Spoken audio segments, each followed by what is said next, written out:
Assalamualaikum warahmatullahi wabarakatuh. Perkenalkan, nama saya Nur Asyika Filipah, NIM 300099182, mahasiswa pendidikan profesi guru, bidang studi pendidikan guru sekolah dasar. Di video ini saya akan memaparkan hasil review dan refleksi pengalaman belajar saya selama mengikuti mata kuliah PPL 1. Langsung saja, yang pertama yaitu pengalaman belajar apa yang berguna dan menarik.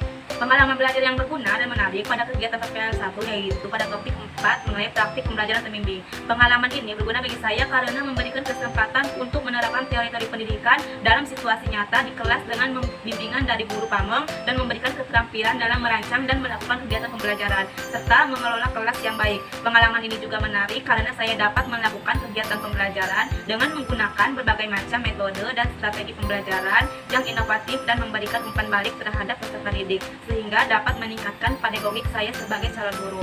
Selanjutnya yaitu pengalaman belajar apa yang berguna tetapi kurang menarik. Pengalaman belajar yang berguna tetapi kurang menarik pada kegiatan PPL 1 ini yaitu pada topik 2 mengenai observasi. Pengalaman belajar ini berguna karena memberikan pengetahuan mengenai manajemen kelas, interaksi peserta didik, latar belakang peserta didik, dan lingkungan sekolah. Pengalaman ini berguna untuk memberikan pemahaman yang mendalam tentang lingkungan sekolah dan praktik pengajaran yang efektif. Namun kurang menarik bagi saya karena proses ini dapat membosankan karena hanya melibatkan pencatatan dan pengamatan tanpa partisipasi langsung. Selanjutnya yaitu pengalaman belajar apa yang menarik tapi kurang berguna. Pengalaman belajar yang menarik tapi kurang berguna pada kegiatan PPL 1 ini yaitu pada saat orientasi di topik 1. Pengalaman ini menarik karena dapat memberikan informasi mengenai kebijakan sekolah, aturan dan prosedur sekolah. Melalui kegiatan ini dapat membantu memperoleh informasi lingkungan, sekolah, dan pengenalan fasilitas serta sumber daya, sehingga berguna untuk menjalankan kegiatan praktik mengajar dengan efektif.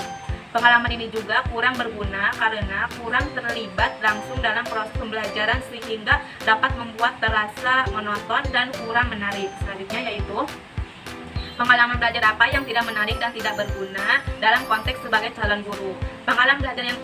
Pengalaman belajar yang tidak menarik dan tidak berguna dalam konteks sebagai calon guru yaitu pada saat melakukan diskusi refleksi akhir PPL di topik 5.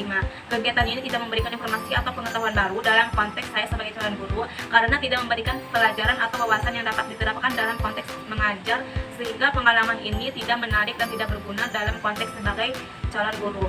Selanjutnya yaitu refleksi pengalaman belajar. Yang pertama, apa yang telah terjadi. Setelah mempelajari semua topik pada kegiatan PPL 1 ini, saya mendapatkan wawasan atau informasi baru mengenai praktik mengajar yang efektif dan manajemen kelas yang baik. Melalui kegiatan orientasi, observasi, asistensi mengajar, praktik terbimbing, dan refleksi akhir PPL 1, saya dapat memahami bagaimana struktur organisasi sekolah bekerja sebagai kebijakan, peraturan, dan prosedur yang berlaku di sekolah, memberikan wawasan tentang teknik pengajaran yang efektif dan manajemen kelas, penyusunan rencana pembelajaran, mempraktikkan berbagai teknik pengajaran, serta mendapatkan umpan balik dari guru pamong mengenai kekuatan dan area yang perlu diperbaiki yang membantu dalam pengembangan guru profesional. Selanjutnya yaitu mengapa hal tersebut dapat terjadi.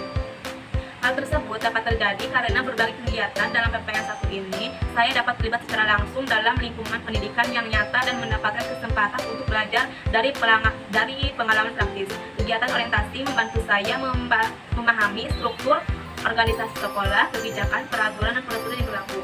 Observasi memberikan saya wawasan tentang teknik pengajaran dan manajemen kelas yang efektif dengan melihat langsung bagaimana guru berpengalaman mengajar.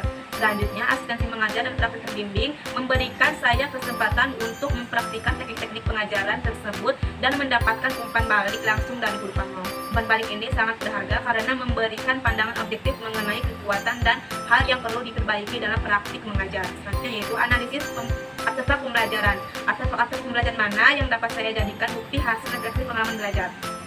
Artefak yang dapat saya jadikan bukti hasil refleksi pengalaman belajar saya yaitu saya memilih topik 4 mengenai praktik pembelajaran pembimbing pada siklus 1, siklus 2, dan siklus 3. Selanjutnya yaitu mengapa artefak ini yang saya pilih.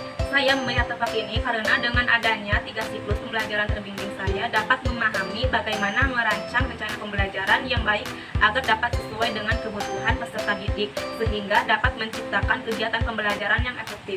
Melalui 3 siklus ini memberikan saya kemudahan dalam merancang rencana pembelajaran karena sebelum merancang rencana pembelajaran saya melakukan observasi karakteristik peserta didik terlebih dahulu untuk mengetahui latar belakang peserta didik. Selain itu, saya dapat mengetahui dan mempelajari kekurangan saya dalam mengajar sehingga menjadi bahan refleksi saya untuk memperbaiki dan meningkatkan kompetensi mengajar. Selanjutnya yaitu bagian mana dari artefak yang mendukung hasil refleksi saya.